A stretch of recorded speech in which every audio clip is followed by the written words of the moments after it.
যদি বিএনপি মনে করে যে আমি সবগুলো সিটে উইন করব, এটা বিএনপির পক্ষে সম্ভব। এখন এই ধরনের সিচুয়েশন থাকলে আপনার ফেয়ার ইলেকশন করা খুব কঠিন। একটা নিরপেক্ষ সরকারের অধীনে নির্বাচন হলে এই প্র্যাকটিসটা হবে, এটা আপনি আশা করেন কিভাবে? প্রশাসন কখনোই এত ভঙ্গুর ছিল না। আমরা গত 6 মাস ধরে দেখছি না প্রশাসনের কি ভূমিকা। হ্যাঁ, এবং এটা কি কোনো স্ট্রং জনস্বার্থে? না না, এটা তো ইচ্ছা করে এভাবে করে রাখা হয়েছে। এটাই যদি নির্বাচনের সময় থাকে, নির্বাচন কমিশন যারা নির্বাচনটি পরিচালনা করেছে, যারা সাংবিধানিক ক্ষমতা প্রয়োগ করে নাই, সাহস দেখায় নাই, মাজার জোর কোমরের জোর ছিল না, সরকারের নির্দেশে হুকুমে চলছে, তাদের তো একজনকেও ধরা হচ্ছে না। তাদের একজনকেও তো ধরা হচ্ছে না। আমাদের কোন সংস্থা সংগঠন নাই সরকারের যেটা ইনটেক্ট আছে, কাজ করতে পারে। সো একটা নির্বাচন আপনি কখন করতে পারবেন? নির্বাচন করবার জন্য তো সরকারের কর্তৃত্ব লাগবে, সরকারের হেডম লাগবে নির্বাচন করবার জন্য। সরকারের তো এই কর্তৃত্ব নাই।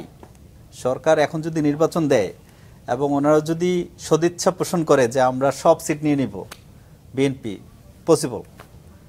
তো বিএনপির পক্ষে ডেমোক্রেসির জন্য এটা কিন্তু খুব বড় থ্রেট, ইভেন বিএনপির জন্য।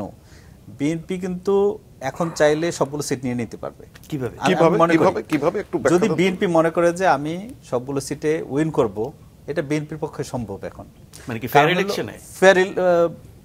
ফেয়ার ইলেকশন তো যখন আপনার ধরেন এই ধরনের সিচুয়েশন থাকলে আপনার ফেয়ার ইলেকশন করা খুব কঠিন। এটা বিএনপির সদিচ্ছার বিষয় না আসলে।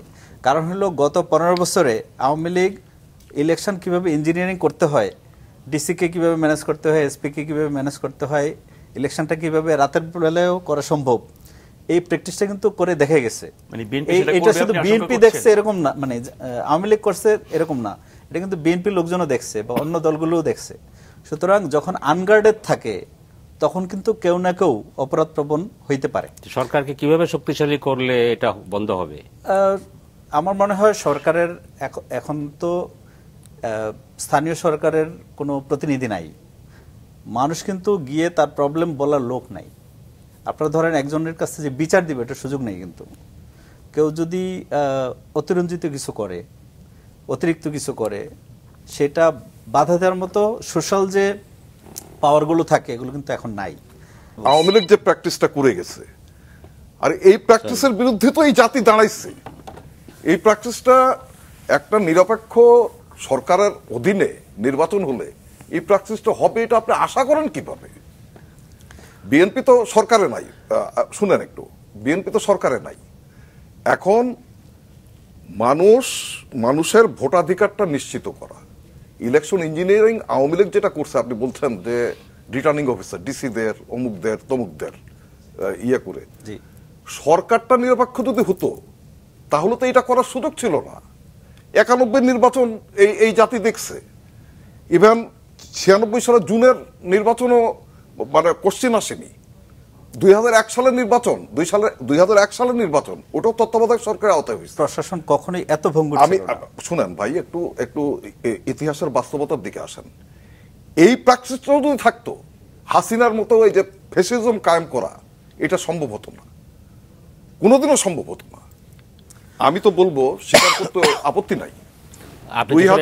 2000 একটা প্রশ্ন, আপনি যেসব এক্সাম্পল দিলেন, উনি বলছেন তখন প্রশাসন অনেক স্ট্রং ছিল, এখন প্রশাসন অনেক দুর্বল, এটা উনি বলছেন। এখন নাও করতে পারে প্রশাসনে এটা দুর্বল আর সবলের কি আছে?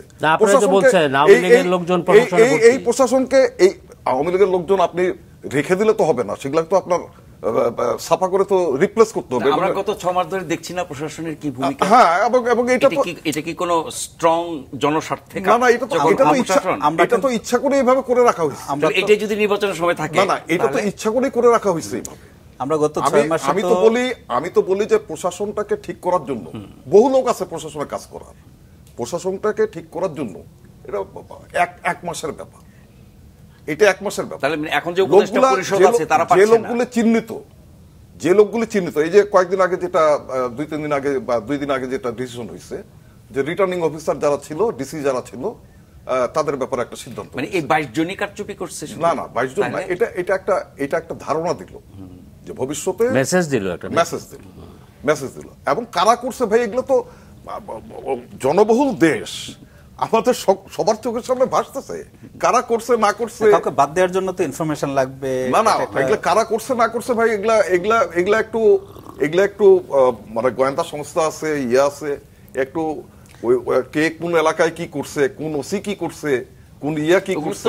জুয়েল ভাই, আমরা পলিটিক্স যেহেতু করি, আমরা জানি যে পরিমাণ এই উপদেশটা কিন্তু এত জানে না। কারা অপকর্ম করছে ভুয়া নির্বাচনে আমরা সেটা বলছি, ধরছি, কিন্তু নির্বাচন কমিশন যারা নির্বাচনটি পরিচালনা করেছে, যারা সাংবিধানিক ক্ষমতা প্রয়োগ করে নাই, সাহস দেখায় নাই, মাজার জোর কোমরের জোর ছিল না, সরকারের নির্দেশে হুকুমে চলছে, তাদের তো একজনকেও ধরা হচ্ছে না, তাদের একজনকেও তো ধরা হচ্ছে না।